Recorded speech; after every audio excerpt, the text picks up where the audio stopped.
ঘন্টার মধ্যে ভাগীরথীর জলে ঝাঁপ দেয়া করাতে পারি। আমি অনুতপ্ত, দুঃখিত। আমি রাজ্যের মুখ্যমন্ত্রীর কথা রাখতে গিয়ে সেদিন এই হিন্দু ভাইদের মনে যে আঘাত পেয়েছিল, আমি তার জন্য আজকে প্রকাশ্য এই লক্ষ লক্ষ মানুষের সামনে করজোড়ে ক্ষমা চেয়ে নিচ্ছি। ভবিষ্যতে এরকম মিথ্যাবাদী মুখ্যমন্ত্রীর কথায় হুমায়ুন কবির আর কোনোদিন কোনো সাম্প্রদায়িক কোনো উস্কানিমূলক কথা বা কাউকে জিতানোর জন্য কাউকে আঘাত করার কথা হুমায়ুন কবির বলবে না, আপনারা ভরসা রাখতে পারেন। আমি প্রকাশ্য 1 মে 2024 সন্ধ্যা 7টায় যে কথা বলেছিলাম, সেটার জন্য আমাকে অনেক কথা শুনতে হয়।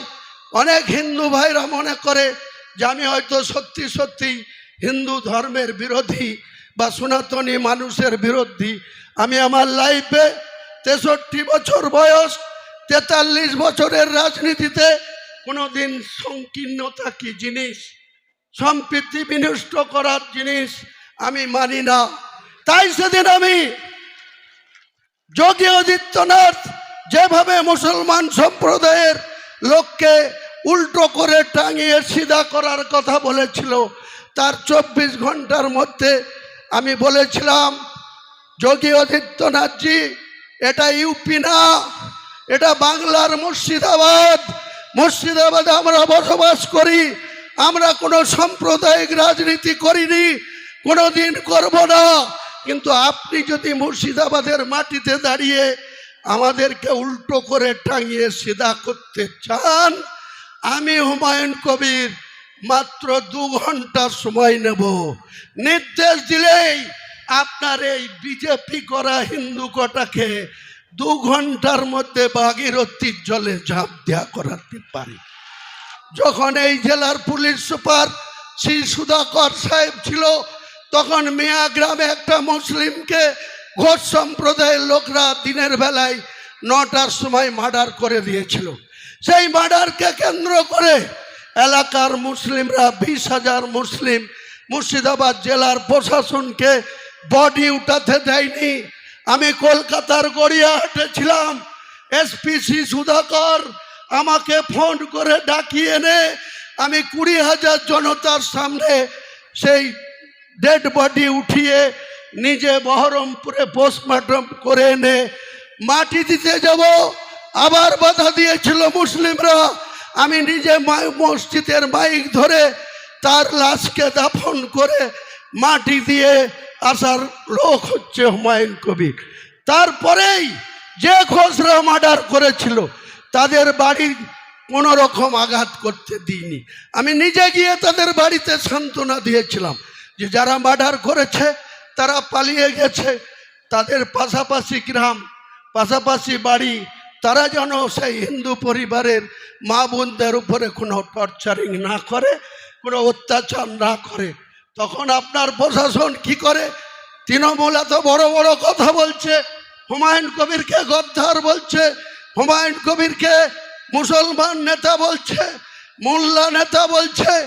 আপনাদের খলিলুর রহমান সাংসদ, জেলার সভাপতি, আবার হজ কমিটিরও চেয়ারম্যান, তিনার বাড়ির পাশে হরগোবিন্দ দাস নৃশংসভাবে কি করে খুন হলো, চন্দন দাস কিভাবে নৃশংসভাবে খুন হলো, আপনার দলের এমএলএ আমিরুল ইসলাম কি করছিল, আপনার দলের এমএলএ ফারাক্কার মনিরুল ইসলাম এখন লম্পজম্প করছে সামনে, সেদিন সে কি করছিল? আপনার প্রশাসন, আপনার জঙ্গিপুরের পুলিশ পিডি এসপি আনন্দ রায় সেদিন কি করছিল? আপনার শামশেরগঞ্জ থানার ওসি সেদিন কি করছিল? কেন হরগোবিন্দ দাস এবং তার ছেলে চন্দন দাস এইভাবে নৃশংসভাবে খুন হলো? তার দায় কি মমতা ব্যানার্জি পুলিশ মন্ত্রী আপনি অস্বীকার করতে পারেন?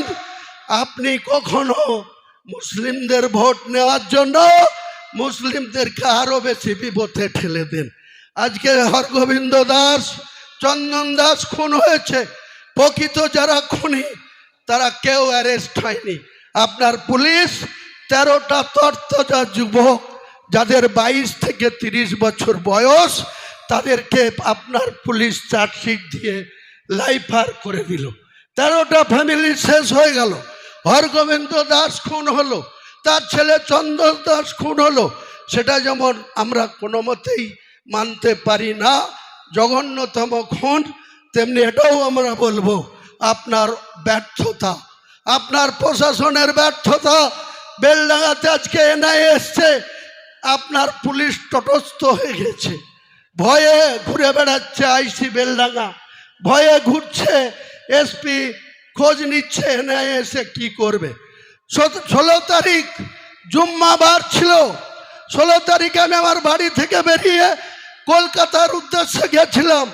আমার ভাই আমাদের রাজ্যের যুব প্রেসিডেন্ট শোয়েব আহমেদ কবির আছে, আমি মিস্টার কর্নেল ত্যাগীর কাছে আমরা 6 তারিখে ব্রিগেড ময়দানে এরকম সভা করার জন্য চেয়েছিলাম।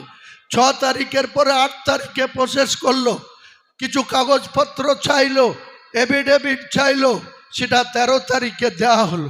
13 তারিখে আমাকে কর্নেল থেকে একটা চিঠি করলো। 16 তারিখে বেলা 1টার সময় আমাকে ডাকলো সশরীরে।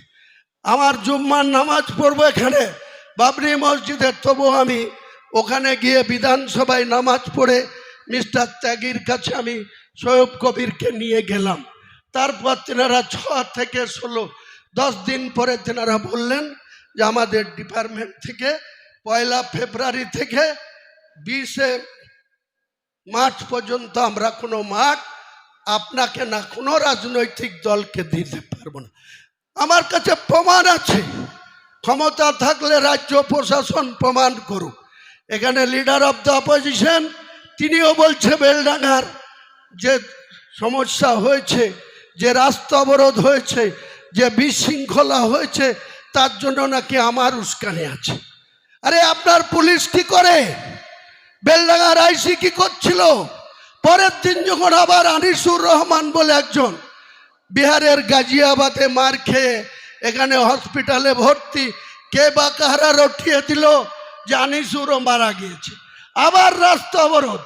সেদিনকে বাংলার যুবরাজ বলে যিনি অহংকার করেন, সেই যুবরাজের বহরমপুরে রোড শো ছিল, তিনার রোড শোর জন্য সমস্ত রাস্তাকে বন্ধ করে তিনারা যুবরাজের 5000 লোকের রোড শো করছে। আজকে যখন আমরা লক্ষ লক্ষ লোক মুর্শিদাবাদের পুলিশ সুপারকে কাল থেকে বলার পর, হুমকি দেওয়ার পর, 1টার পরে রোড হেভি ভেহিকেলস তারা বন্ধ করলো। কেন সকাল থেকে বন্ধ করা যেত না? অভিষেক বন্দ্যোপাধ্যায় আসবে, রাজপুত্র আসবে, তার জন্য আপনারা পুলিশ প্রশাসন একদম তটস্থ।